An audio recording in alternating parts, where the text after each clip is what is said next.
इन advance. Okay, तो calls in arrears हमने किया है, तो जस्ट इसका उल्टा है कॉल्स इन एडवांस। एरियर्स में पैसा नहीं मिला होता और एडवांस में पहले ही पैसा मिल गया है। ओके, ड्यू डेट से पहले ही पैसा मिल गया है। फॉर एग्जांपल सेकेंड कॉल का अमाउंट जो है फर्स्ट कॉल में ही मिल गया, तो इसे क्या कहेंगे, कॉल्स इन एडवांस। ओके, तो amount received by the company against shares that was not due. Okay, जो शेयर्स का भी ड्यू डेट नहीं आया है उसका अमाउंट कंपनी को रिसीव हो गया।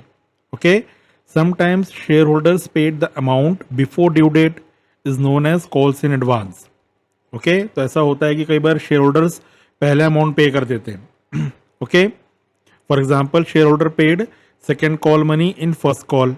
ओके, ये फॉर एग्जाम्पल है कि अगर कोई शेयर होल्डर है जिसको सेकेंड कॉल में पैसे देने थे लेकिन वो फर्स्ट कॉल में वो अमाउंट दे दिया है, तो उसे क्या कहेंगे, एडवांस।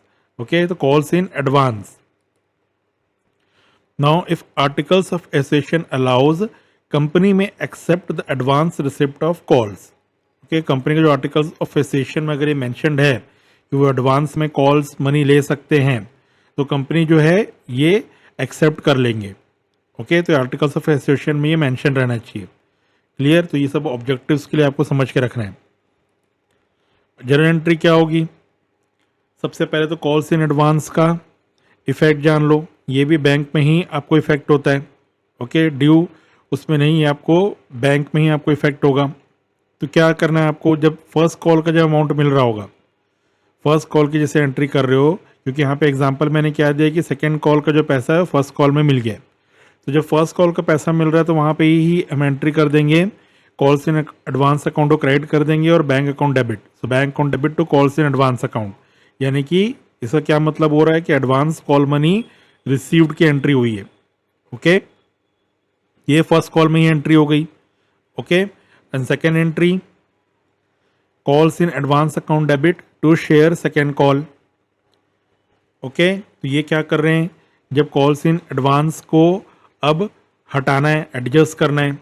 ओके, शेयर कॉल के साथ, शेयर के साथ जो सेकेंड कॉल का अमाउंट है उसके साथ इसको एडजस्ट करना है, तो advance money adjusted when call is due.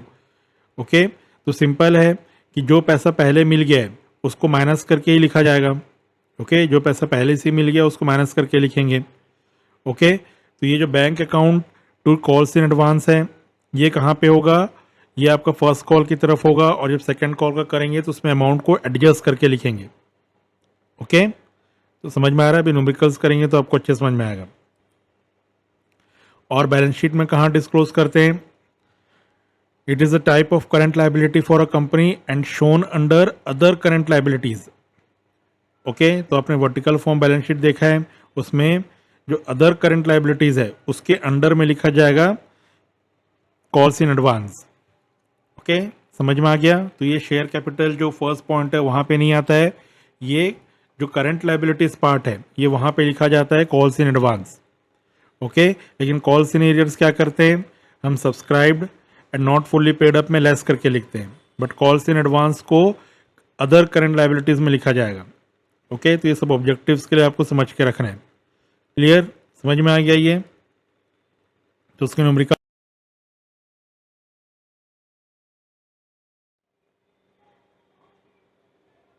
Okay students, तो अभी हम इसको न्यूमेरिकल्स करेंगे।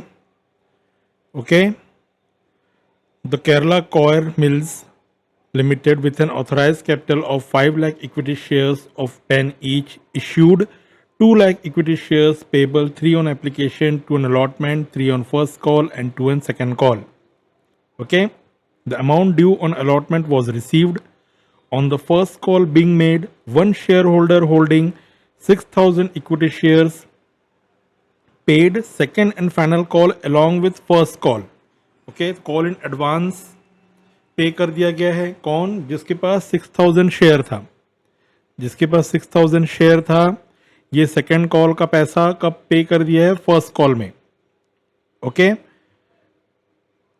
while 5 shareholders with a total holding of 10,000 equity shares did not pay the first call on their equity shares, और साथ ही साथ जो 10,000 इक्विटी शेयर्स एक शेयर होल्डर ने होल्ड किए हुए हैं वो फर्स्ट कॉल का पैसा नहीं दे पा रहे हैं, तो ये क्या हो गया, कॉल्स इन एरियर्स।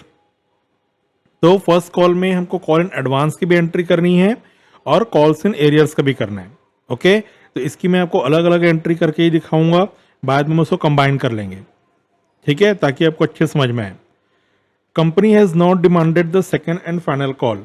अब कंपनी ने सेकेंड फाइनल कॉल को कॉल ही नहीं किया है, मंगा ही नहीं है, तो क्या करनी है, इसकी एंट्री नहीं करनी है। ओके, ठीक है, तो मैं आपको पहले तो पूरा इसकी एंट्रीज आपको बताऊंगा। ओके, और साथ में ये भी बताऊंगा कि दोनों को कंबाइन कैसे कर सकते हैं। ठीक है, तो इसकी जनरल एंट्री स्टार्ट करते हैं।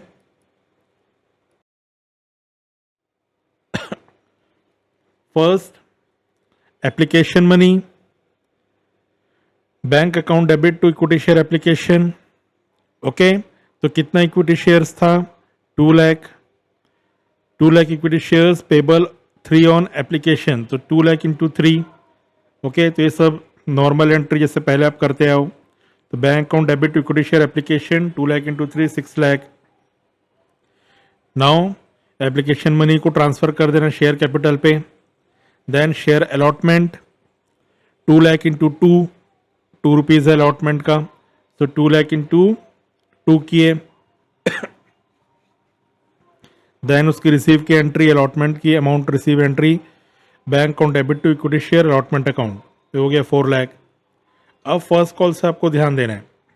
ओके, तो सबसे पहले तो share first call account debit to equity share capital. Okay, तो कितना आएगा, ये फर्स्ट कॉल का रेट कितना है, 3 रुपीज़। तो कैपिटल में तो जितना ओरिजिनल है हमेशा उतना ही आएगा, so it is 2 lakh into 3, तो 6 लाख आ गया।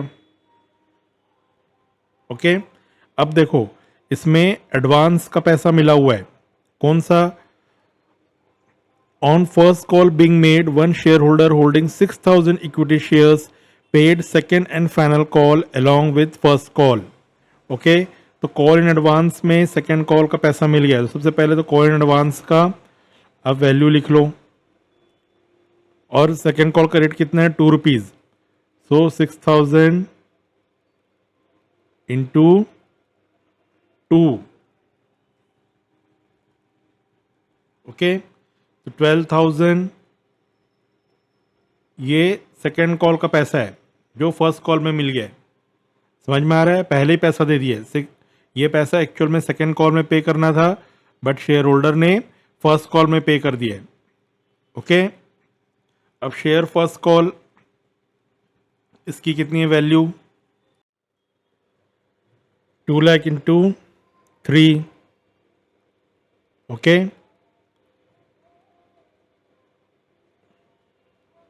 2 lakh into 3, it comes to 6 lakh.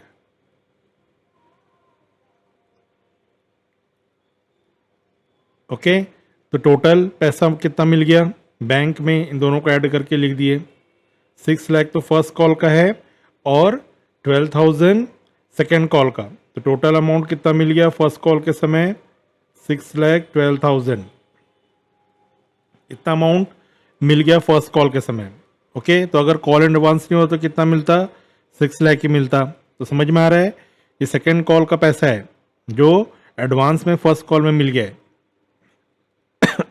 Clear हो रहा है। अब साथ ही साथ क्या बोला था, 5 share holder with total holding of 10,000 equity shares did not पे द फर्स्ट कॉल। तो फर्स्ट कॉल के समय 10,000 इक्विटी शेयर्स वाले हैं जो उन्होंने अमाउंट पे नहीं किया। ठीक है, फर्स्ट कॉल का पैसा पे नहीं किया, तो ये क्या होगा, arrears. So 10,000 into 3 comes to 30,000, ये अरियर्स है।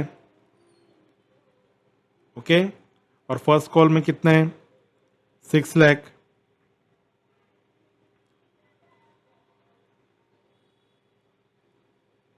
तो कितना पैसा मिला, 5,70,000।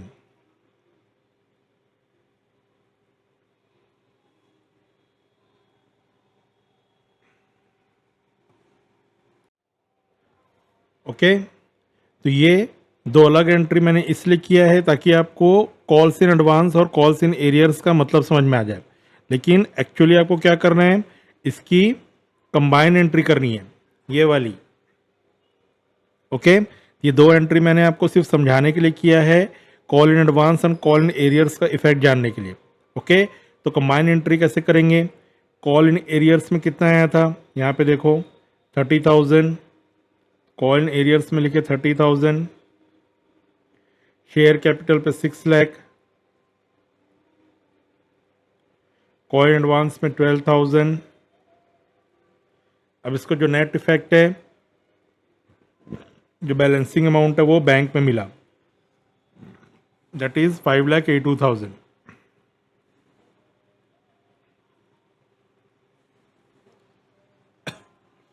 ओके, तो ये आपको एंट्री करनी है, कंबाइन एंट्री।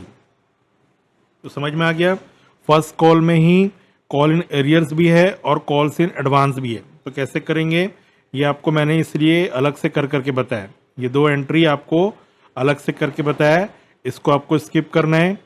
ओके, आपको ये कंबाइन एंट्री करनी है, ये दोनों एंट्री आपको स्किप करना है और ये कंबाइन एंट्री करना है। ये सिर्फ मैंने आपको समझाने के लिए बताया था, ठीक है। तो आगे समझ में। अब देखो, हालांकि क्वेश्चन में बोला है कि company has not demanded the second final call, लेकिन मैं आपको जस्ट बोर्ड समझाने के लिए कर रहा हूँ कि अगर ये पॉइंट नहीं होता, ये कंपनी ने डिमांड किया रहता सेकेंड फाइनल कॉल, तो फिर कॉल्स इन एडवांस का क्या इफेक्ट आता है, ये मैं आपको बताने के लिए यहाँ पे लिख रहा हूँ। ओके, हालांकि ये एंट्री नहीं करनी है, सेकेंड फाइनल कॉल की एंट्री नहीं करनी है क्वेश्चन के हिसाब से, लेकिन जस्ट मैं आपको पूरा का पूरा क्वेश्चन कैसे बनता है ये मैं आपको समझाने के लिए बता रहा हूँ। तो equity share in final call 2 lakh, second call का रेट कितना है 2, तो कितना हो गया ये 4 lakh, this is the due amount. Okay, but हमको एडवांस में हमने पहले ही पैसा पे कर चुके हैं, कितना पैसा पे कर चुके हैं 12,000। ओके, तो अभी कितना पैसा मिलेगा शेयर होल्डर से, इसका डिफरेंस निकाल देंगे। डिफरेंस कितना होगा 3,88,000। ओके, तो अगर क्वेश्चन पे नहीं लिखा होता कि company has not demand second call, तो आपको ये दोनों एंट्री करनी होती। ओके, तो कॉल्स इन एडवांस का क्या इफेक्ट होता है जानने के लिए मैंने किया है। कॉल्स इन एडवांस हमने पहले ही फर्स्ट कॉल में पे कर दिए, तो उतना अमाउंट लेस करके अब पे होगा सेकेंड कॉल का। ओके, तो इस क्वेश्चन के हिसाब से ये दोनों एंट्री नहीं करनी, तो आपको स्किप करना है, समझ गए। अदरवाइज नहीं लिखा होता वो, तो ये पूरा ही आपको ऐसा सॉल्व करना होता। ओके, तो समझ में आ गया कॉल्स इन एडवांस के क्या इफेक्ट होगा। पहले तो वो जहाँ पे मिल गया वहाँ पे एंट्री होगी, वहाँ पे क्रेडिट होगा, और वापस से जब उसको एडजस्ट करेंगे तो डेबिट होगा। ओके, तो नरेशन क्या होगा, एडवांस मनी एडजस्टेड, तो ये एडजस्ट करके 3,88,000 हमने लिखा। तो समझ में आ गया calls in advance and calls in arrears, इस क्वेश्चन में दोनों थे, तो इसका कॉन्सेप्ट आपको अच्छे से समझ में आ गया होगा। क्लियर।